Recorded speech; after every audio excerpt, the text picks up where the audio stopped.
Dedication, একদম সকাল থেকে রাত পর্যন্ত যে শ্রম, শুধুমাত্র মানুষের জন্য, মানুষের কল্যাণের জন্য, দেশের স্বার্থে।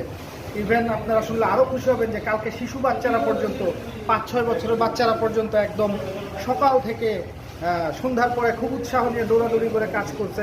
প্রতিটা প্যাকেট, আমাদের এক একটা প্যাকেটে আছে চিরা, মুড়ি, গুড়, চিনি, অয়েল, মোমবাতি, খেজুর, দেশলাই এবং পানি বিশুদ্ধকরণের জন্য ফিটকিরি এবং 5 লিটার করে বিশুদ্ধ পানি। এগুলো আমরা বিভিন্ন জায়গায় অনেকে অনেক ত্রাণ নিয়ে যাচ্ছে, কিন্তু রাস্তাঘাটের যে অবস্থা, সেই সার্বিক বিবেচনা এবং যে রাস্তায় যাতায়াতের খরচ, ভলান্টিয়ার খরচ, ক্যারিং কস্ট, দেখা যায় যে 25% টাকা এখানেই চলে যায়।